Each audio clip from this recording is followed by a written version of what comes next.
Olá, vamos iniciar agora nesse vídeo um programa chamado de Inteligência Existencial. O que veio a ser isso? Hoje existe uma procura muito grande sobre a questão do desenvolvimento, do autoconhecimento, da espiritualidade, da cura interior que todo mundo procura. E nós sabemos aqui no nosso encontro que a cura interior ela vem com o nosso despertar da consciência, o despertar espiritual, a metanoia, a verdadeira conversão, a mudança da mente e a mudança do coração.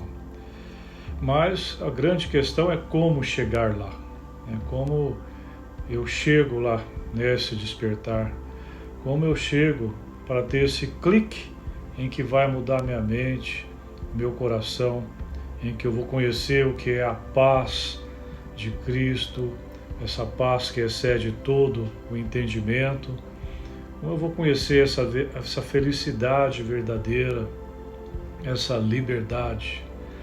Então, eu desenvolvi um programa chamado Inteligência Existencial, em que é lógico, nós sabemos, nós cristãos, que tudo vem pela graça, não está sob o nosso comando.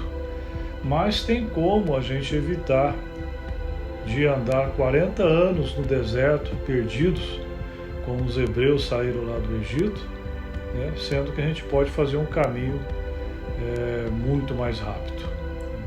Então seria como se fosse um catalisador, uns atalhos espirituais para chegarmos mais rápido nesse encontro com esse amor transformador, nesse despertar. E o primeiro conceito que nós vamos conversar hoje, nesse nosso primeiro encontro, é algumas definições importantes sobre a inteligência, já que é uma inteligência existencial. Nós temos aí algumas graduações que foram desenvolvidas aí nos últimos 100 anos, que são basicamente a inteligência, o quociente de inteligência, a inteligência emocional, a inteligência espiritual, que eu vou chamar de existencial.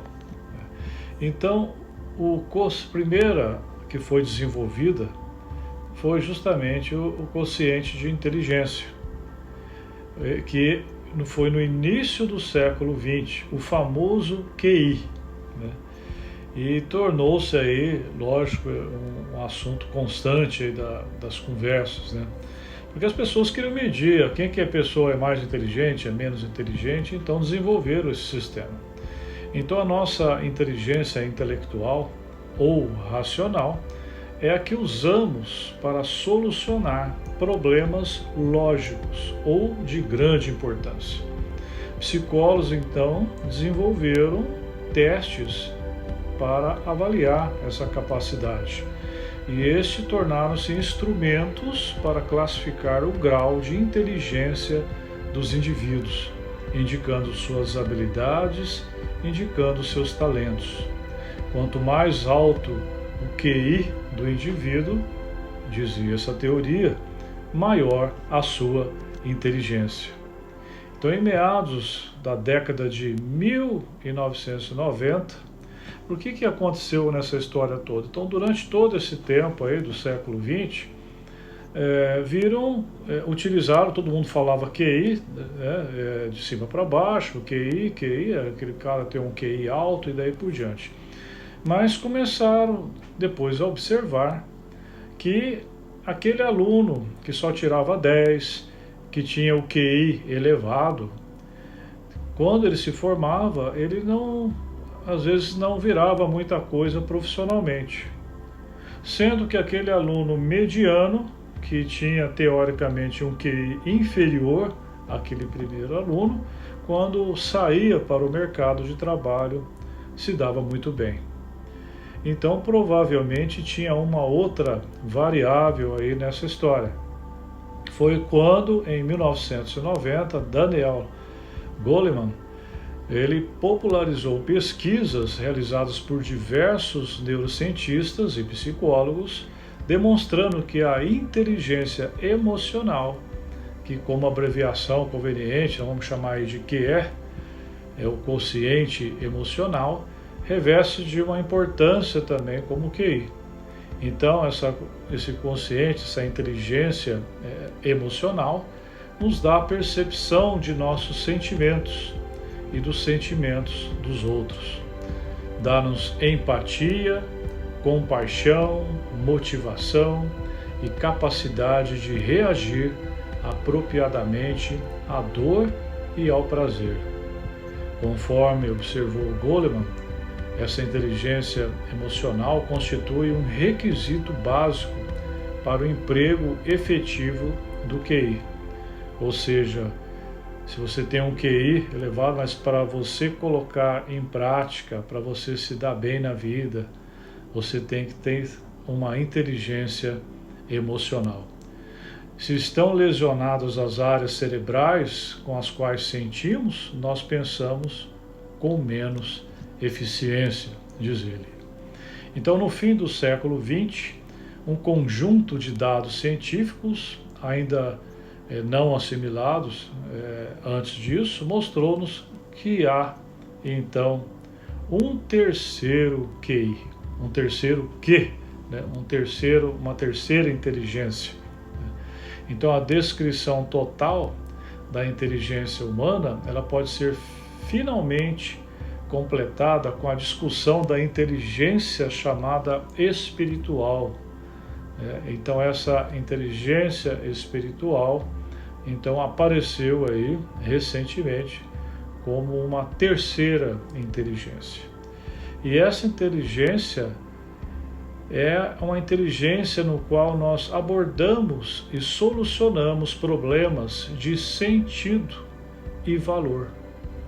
A inteligência com a qual podemos inserir nossos atos e a nossa vida em um contexto mais amplo, um contexto mais rico, mais gerador de significado. E a inteligência na qual podemos avaliar que um curso de ação ou caminho na vida faz mais sentido do que o outro. Então, essa inteligência espiritual, que nós vamos também denominar de inteligência existencial, quando nós colocamos ela realmente na prática, é o embasamento necessário para o funcionamento do próprio QI e da própria inteligência emocional. É a nossa inteligência final. Em seu livro de Inteligências Múltiplas, de Howard Gardner, da Universidade de Harvard, diz que há pelo menos 7 tipos de inteligência, incluindo a musical, a espacial, a esportiva, além da racional e da emocional. Contudo, neste livro, o argumento que nossas inteligências, possivelmente infinitas, podem estar ligadas a um dos 3 sistemas neurais do cérebro e que todos os tipos de inteligência que Gardner descreve são, na verdade, variações ou do QI ou da inteligência emocional ou da inteligência espiritual. Então, existe uma definição com relação, por exemplo, ao espírito, né? Já que nós estamos falando em inteligência espiritual, e o espírito é um princípio animador ou vital, se a gente for procurar no dicionário, um princípio animador ou um princípio vital, aquele que dá vida ao organismo físico, em contraposição a seus elementos materiais, o hálito da vida, né? Nós sabemos que o espírito, lá no estudo da Bíblia, nós temos que vem da palavra pneuma, uma palavra grega que significa o ar, o vento. Por isso que nós temos pneumologia, que é o especialista em pulmão, que está relacionado então a esse ar, ao sopro da vida, né? E pneumatologia, que aí sim é uma disciplina da teologia que estuda o Espírito Santo. Então temos pneumologia e pneumatologia. E os seres humanos, eles são essencialmente criaturas espirituais, porque somos impulsionados pela necessidade de fazer perguntas fundamentais. E essas perguntas fundamentais, elas só serão respondidas com a inteligência espiritual. Por exemplo, por que eu nasci? Qual o significado da minha vida? Por que devo continuar a lutar quando estou cansado, ou estou deprimido, ou me sentindo derrotado?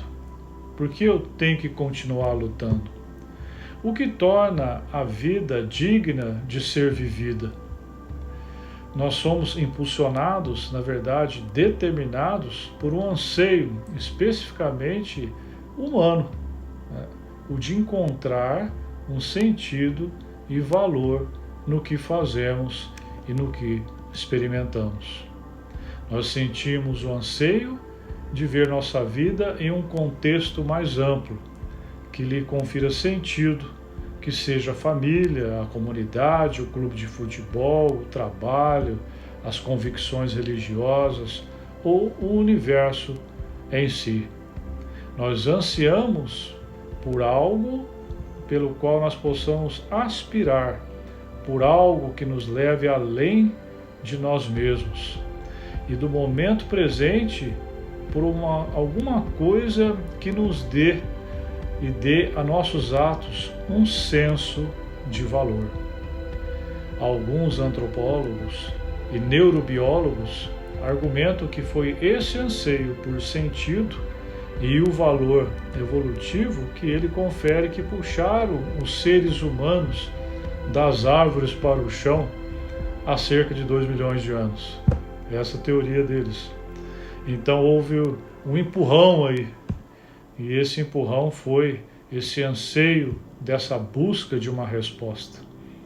A necessidade de sentido, argumenta eles, gerou uma imaginação simbólica, o aparecimento da linguagem e o crescimento extraordinário do cérebro humano. Nem o QI e nem a inteligência emocional, separadamente ou combinados, são suficientes para explicar a enorme complexidade da inteligência humana, nem a riqueza imensa da alma do homem e de sua imaginação. Computadores têm um QI alto, conhecem as regras e podem segui-las sem cometer erros. Animais, não raro, possuem até um QI alto, têm um senso de situação, que se encontram e sabem como reagir apropriadamente a ela. No entanto, nem computadores e nem animais perguntam por que obedecemos a essas regras, por que estamos em certas situações ou se elas podem ser diferentes ou então melhores. Eles se comportam dentro dos limites, participando de um jogo finito.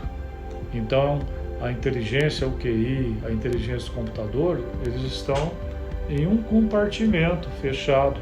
Eles não conseguem enxergar o significado, enxergar a lei.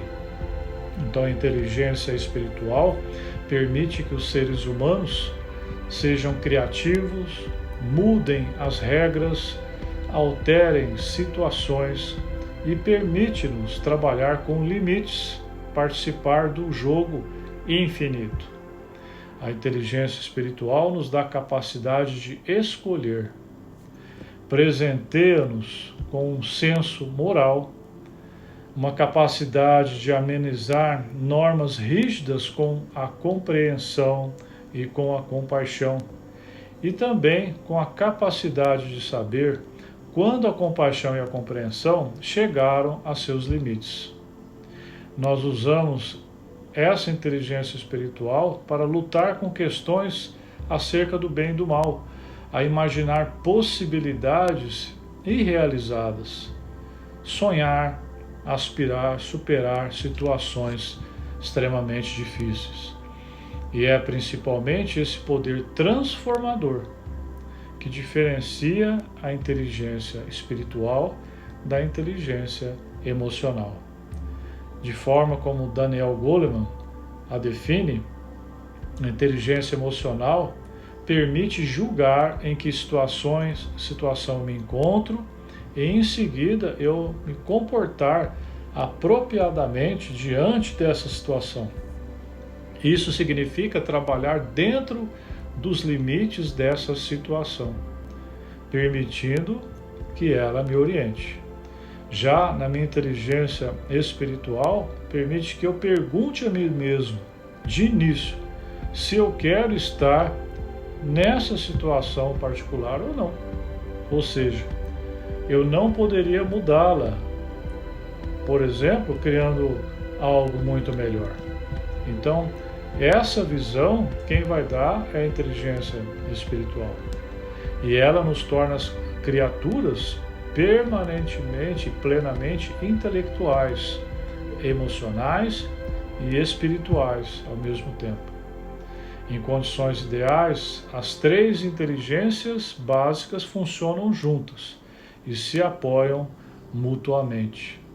O modo como funciona o nosso cérebro permite que elas tenham condições de fazer isso, mas todas essas inteligências, quer seja o QI, quer seja a inteligência emocional e a inteligência espiritual, apresentam uma área própria em que são mais fortes no cérebro e podem também funcionar de maneira separada. O grande psicólogo Jung, que definiu o eu junguiano, que chamou de função transcendental junguiana, na verdade, ele constituiu uma tentativa de estabelecer uma ponte entre essas duas margens. E a neurobiologia, porém, ainda não havia se desenvolvido o suficiente durante a vida desse psicólogo Jung, que faleceu em 1961. E não podia oferecer base científica para a sua psicologia avançada.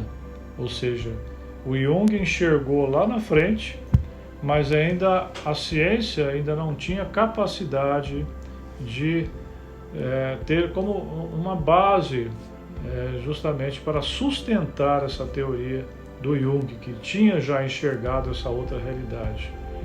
A inteligência espiritual oferece-nos pela primeira vez um terceiro e viável processo. Esse processo unifica, integra e reveste do potencial de transformar o material surgido dos outros dois processos, do QI e da inteligência emocional. Ele facilita também um diálogo entre a razão e a emoção, entre a mente e o corpo, e fornece um núcleo para o crescimento e transformação, e oferece ao eu um centro ativo, unificador e gerador de sentido.